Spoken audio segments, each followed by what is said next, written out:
Recording. Okay, we're live. Okay, 3, 2, 1. Hello, everyone. Welcome to episode 180. That's 180. That's a big number. We're talking more security because it never ends. Nothing will ever just be fully secure. So we obviously have to talk about it. We have a bunch of good stories. Let's just say hi to Tom, see how he's doing first. Good, but I think I've done a 180 myself. I no longer believe in encryption. I no longer want to secure anything. And I no longer want to work on computers. I think I'm done. I'm going to go out and, I don't know, live in a hut somewhere in the middle of the woods. I mean, nobody cares about security. And look, nothing's wrong. They're still going by, still using Facebook's still a thing. Yeah. Equifax is still a thing. I mean, yeah, people are back on Ashley Madison. Nothing. Everything we complained about for the last year, nothing's happened. So I think what we should do is we should all do a personal 180. Stop caring about security. Stop caring about fixing bugs, and just let it all burn. What's the worst that could happen? I mean, that's when the president is tweeting on an unsecure phone and still tweeting. I mean, who knows? The president's tweeting on an unsecure phone while his staffers have to put their phone inside a locked box, and leaks still happen. I don't know who's wrong here. Not to be political, I'm just saying. Not to turn it into a political podcast, but it is very interesting. So, I don't know. We got a few stories today. First one is I guess we might as well just go for it first. The big one is why you should stop using encrypted email, because no one actually does use it. We all try to use it. We all say we use it, but in reality, nobody uses it. I need to look up the last time I sent an encrypted email. And I think it was actually to one of the listeners of this show, just because we just happened to use the same email client and Enigmail. And it just happened to encrypt it to each other. It was like purely an accident. So this vulnerability, because every vulnerability has got to have a logo and catchy name. This one's called eFail. You can find all the gory details at efail.de. But I wouldn't, because honestly, this is a lot of hype. These vulnerabilities don't represent a vulnerability in PGP, OpenPGP, or GPG. They represent, vulnerabilities in a few email clients. And this isn't a big deal. This isn't a big deal at all. Sure, it's a bug. It's a bug that's already caught by GPG and OpenPGP. It's been patched for literally 8 years, according to the GPG mailing list.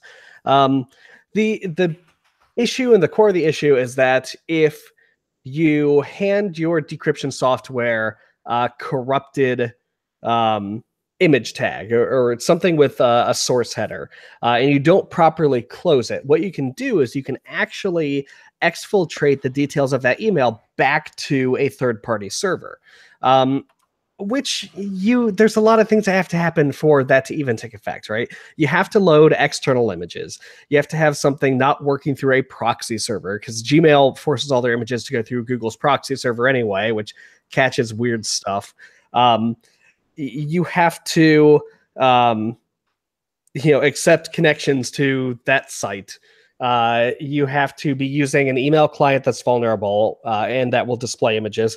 And you also have to be using a truly ancient version of GPG for this to even get past, essentially malformed content and, hash verification checks. There's been a lot of talk. There's been several stories about this. But the thing that, the software developers have come down to and said is that, look, this just isn't that big of a deal. This is a lot of smoke over nothing. Well, I mean, Apple Mail is fully, I guess, vulnerable, has a big red check mark and everything else, but going to the GPG Suite site on the Mac says that they're aware of it and they're going to fix it with the next release. But again, it goes back to if you're doing it right, you wouldn't be using Apple Mail to begin with. You would be doing it on a command line in Linux, like your threat model. If your threat model is I absolutely have to use this, you would be on Linux with Tails or with the other one, Kali Linux, doing this from the command line. Yeah. So I'm going to take this directly from the GPG mailing lists. We'll make sure this gets into the show notes. This is by Robert J. Hansen, wrote this email about the official statement on new claimed vulnerabilities. And to sum it up and to directly quote it from this email here, 1, this paper is misnamed. 2, this attack targets buggy email clients. And 3, the authors made a list of buggy email clients. Okay, that's it. Sure, email clients, they need to get fixed. But honestly, this is a non-issue. And it's definitely a non-issue when it comes to looking at the security of OpenPGP or GPG itself. I mean, you heard the joke that pretty good privacy just stood for pretty good. We heard... And this doesn't do anything to target the core issues of PGP as a standard anyway. The one key to rule them all, no perfect forward secrecy, and over reliance in the specification on ancient cipher suites that we've done. It's so much work to try to prop up and keep rolling. So let's talk about that in a second. So yes, we're talking about email clients, and like I said, if your threat model is that you have to absolutely care, you would have moved on past that into what we're going to talk about. But if you haven't, it's okay.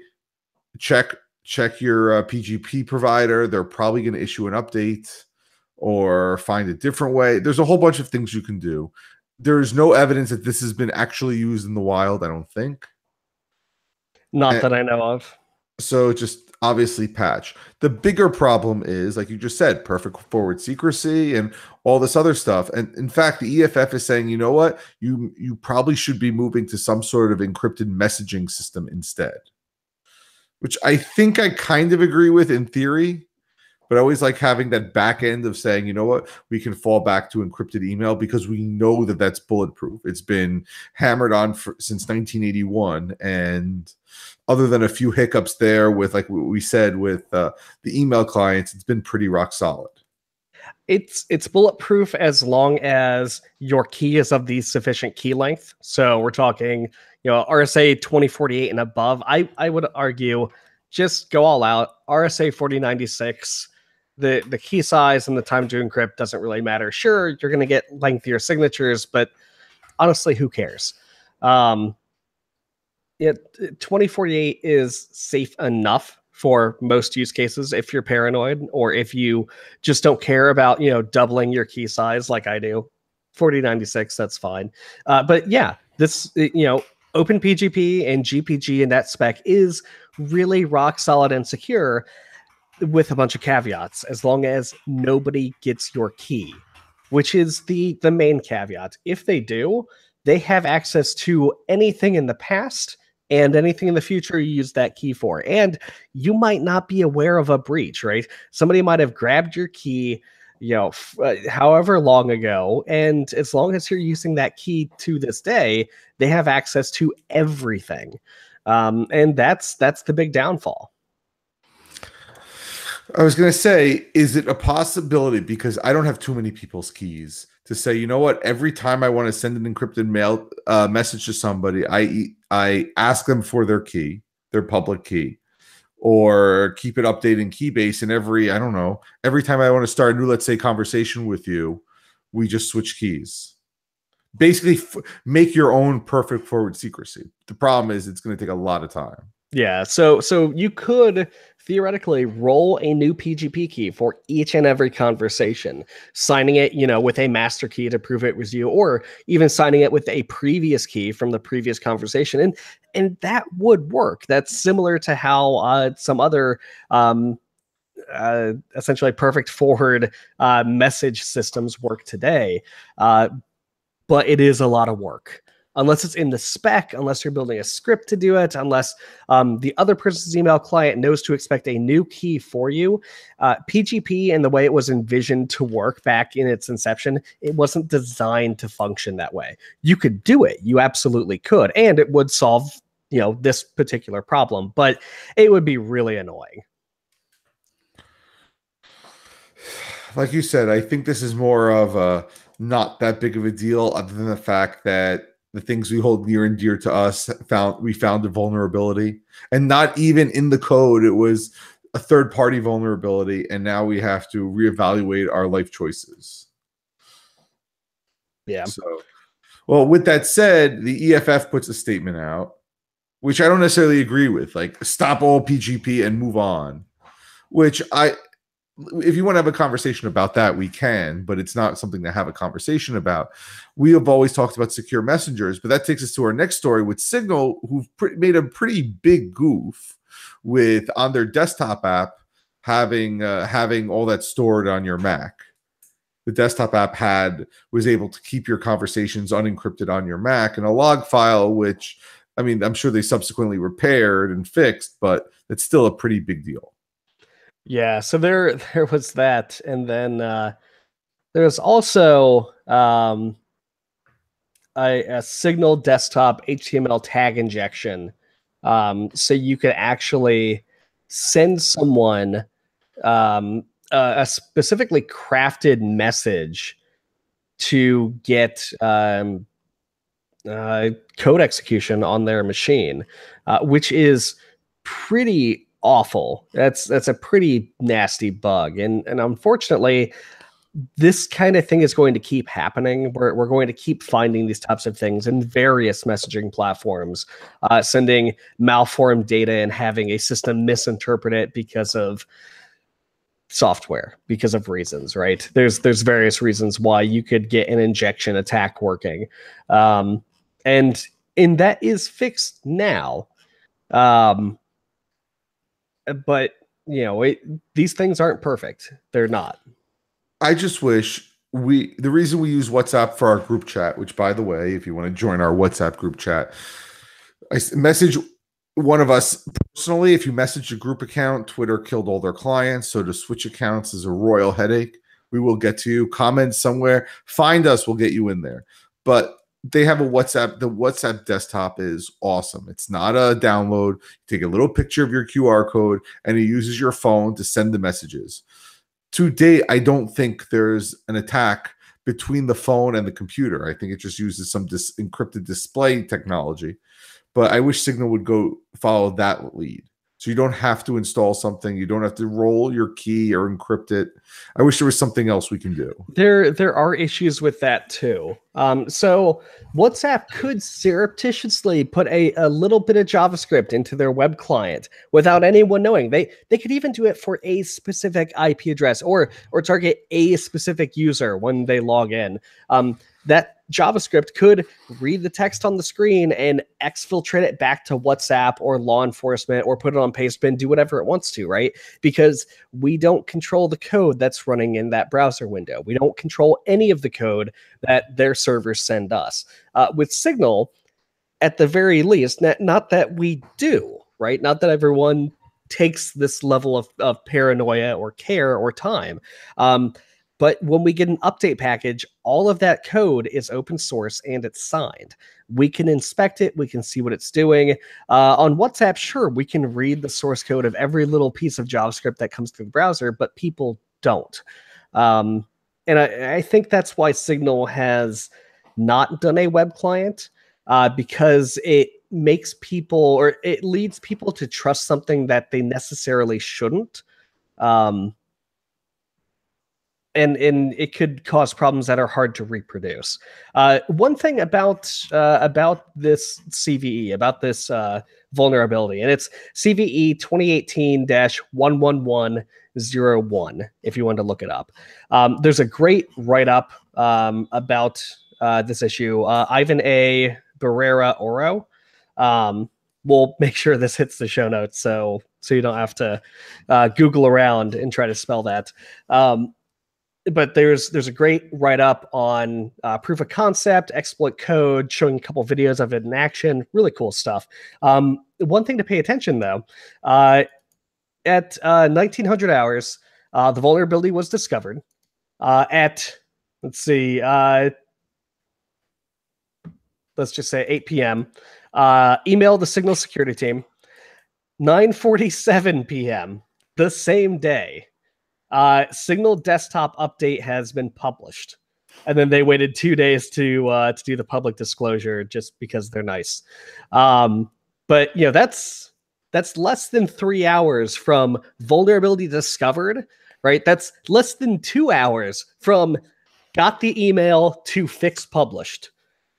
That's insane. It's a 2-hour turnaround time on a found vulnerability. That tells us that, these developers absolutely care about security. They care about getting stuff done on time, and they care about doing things right. I don't know of literally any other company or any other platform where you can get a vulnerability published and a bug fix turned around in 2 hours. That is seriously impressive. How long do you think it took them to write the commit message? Oh man, I don't even know. Like at that point, I'd be like, my commit message is fixed. Right? Like you are barreling down the highway trying to fix a vulnerability as fast as possible to protect users. Commit messages don't matter at that point. I'm just pointing that out. I could see them also talking about their commit messages being fast and why they did that. Well, here's the problem with Signal, and I bring that up as a joke first off, but when I get an update from Signal, I actually do read what's new about it because it bothers me. Why are they updating it? What are they possibly doing? That scares me a little bit, especially with like different things like that. With like my Fidelity app updates. Why is my Fidelity app updating? Like, what do I need to know? So. But look, I hear you, and yes, if they did it in 2 hours, which is awesome. So, and I actually put the email. Oh, did they? No, they didn't. The last one was the domain fronting issue. So, okay. So we talked. Okay, so I don't want to and why are we using Signal Desktop? Everything else, Signal Desktop also has a lot of problems associated with it. Not security problems, but just usage. It's not that easy to use. Where messages start on the phone, they don't end up on the desktop, or sometimes they do. They get doubled up, and it's getting better. It's slowly getting better. Again, it's not great. WhatsApp is just a better user experience right now. And I'm hoping they take that money and they talk to the WhatsApp people like we spoke about a few weeks ago, and maybe they can come there. Maybe they can find a way to do the embedded JavaScript with some like green and red button or something like that, or some two-factor, something or other that they can do. I don't know what that is, but Moxie is really smart about these things. Yeah. So what's the last thing? And this just hit the wire yesterday or today. Brian Krebs, who does awesome journalism work, found out that some company you basically go to this website, this company, and they'll give you location data on basically anybody. No warrant required. It was just like, hey, you can just look people up based on their cell phone. I guess it's just their number. I haven't gotten to it. We haven't gotten through it yet because it's just breaking as we speak. Yeah, so there are a lot of different companies that do this. One of the companies offered a demo page, which essentially required a text message verification of the person you're trying to track, saying, "Hey, we're going to try to track you. Can you type yes to confirm or whatever, something like that." You type yes, and they would show up on the demo page, and someone could go, "Oh wow, this is a great service. I want to pay these people a bunch of money because I want to do this en masse." The API, though, used for that demo page, completely unauthenticated, completely unsecured. You could just throw a phone number at it and get back GPS coordinates. A security researcher tested this out with a willing friend, and they were able to track them as they moved, through the city on Google Maps. And it's not like 1 meter,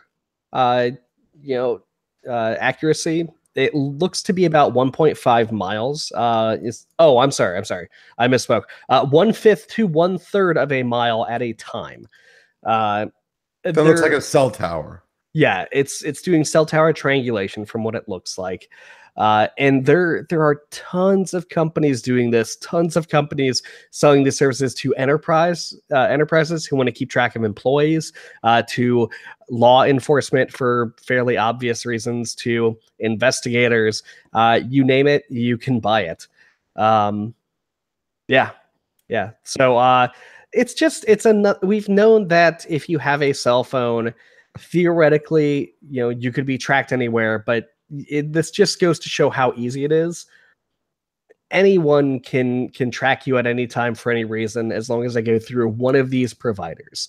And the best way to not get tracked in this fashion is to shut your phone off. It goes back. I mean, we've said this. It's they have it. Law enforcement has it. Anybody else has it. I mean, yes, yes, they have it, but we knew this. I mean, it's one of those. Now that we're telling you, you're getting scared, and the tinfoil hat comes out, and we're going to walk around. But we knew that location services. You give it to Facebook. You give it to all these other companies. I mean, there has to be some company that does this by using Verizon's data or doing something else or embedding some technology. And now we found it. We told you about it. And now it's, do I really want the cell phone? Do I want to put it in my Faraday cage bag? What do I want to do? And the answer is tomorrow you're going to keep it in your pocket and you're going to go to work. Yeah, so there's really no advice I can give that's reasonable, right? Saying carry around your phone in a Faraday bag with you defeats the purpose of having a cell phone, right? At that point, you should just have a landline because it doesn't work, right? You're not going to get notifications, you're not going to get text messages, you're not going to get phone calls. It's the same thing as only using your phone after you turn it on, quickly use it, turn it back off and shove it in your pocket. And even then, it's not completely secure, right? You've still got the baseband radio. You still have certain things that will always be active on a phone as long as it has power, and not necessarily powered on, just some kind of power source. The good news in all of this is Location Smart's demo site was taken offline, thanks to Krebs. Yeah, this it's just more evidence that your phone can be used in crazy ways to track you, and there's not a whole lot you can do about that. And to say that, and when you go after the smart cylinders saying all these things, remember your phone is doing the exact same thing, and that's always with you. So if you're afraid of your assistant turning on the lights and telling you about it and sending it back, your phone will do just about the same thing. That argument you have with somebody, your phone's in your pocket. And here you are, we're telling you about the location data. Who knows what else they can do? And they're not doing the idea. If you look at the website, it actually looks like, hey, look, asset tracking. It's for large companies to keep track of their phones and their assets and everything else. But here you go. Somebody thought, well, what happens if I use the demo site to track my girlfriend or my boyfriend or my spouse or whatever? And that's what happens. So this data can only be gathered with the cooperation of cell phone providers, with the people who are responsible for the towers. Krebs, took it up with the big four, took it up with AT&T, Sprint, T-Mobile, and Verizon, and they basically all gave non-answers. If we learn a vendor. AT&T said if we learn a vendor does not adhere to our policy, we will take appropriate action. T-Mobile said, we're going to follow the best practices, whatever that means. Verizon referred Krebs to their privacy policy. Sprint actually gave a statement. I don't know if anyone's going to do anything about this because it is good money. These partnerships do bring in money for the carriers. I think you have your cell phone now. You need to understand how to use it and how to be secure if you're going to use it. And unfortunately, turning it on or off to airplane mode all the time is not going to be the right answer. But that's what it is. So I hate this advice because it's bad advice. It's hard to follow advice. It's unrealistic advice. But if you don't want to be tracked somewhere, leave the phone at home. And again, it's bad advice. You can't reasonably ask that of people today in this day and age. You can't just say, "Oh yeah, well, I don't use a cell phone. I only use payphones because the government is tracking me." It's, okay, all right, that's fine. Take the tinfoil hat off. Let's be realistic now. You have to understand that this is a risk. You have to understand that this is the data you're giving out. And that's really the point of us talking about the story, is that not to say that you should, throw your cell phones in a Faraday bag inside of your freezer that you will throw into the Marianas Trench. It's to say, hey, look, if you carry a cell phone, anyone can know where you are if they ask really nicely to the right companies. And again, like you said, we're not going to give you the advice to not do this. Just obviously be aware. I want to end on the last thing, and I guess this is a bit of good news. We've had some bad news. The Senate approves the net neutrality they approve net neutrality, which means they're getting rid of the brand new law, that some sort of CRA, Continuing Resolution Act. I'm going to butcher this. These are politics terms. But basically, the Senate says, hey, whoa, wait a second. We don't think the FCC can do this. We want to look at it. So they pass saying we're going to keep the old protections and not go with these new ones. And now it gets sent to the House, which you will ultimately die. And if it miraculously passes the House, it will die at the president's desk. The good thing is that now we're going to embarrass the people who are going to take a stand on this, hopefully shaming them either into approving it, or at least their constituents know that they don't like this, and basically they're going to have to make a decision, and who knows. Yeah, so there's a lot of legal options to be able to fight this.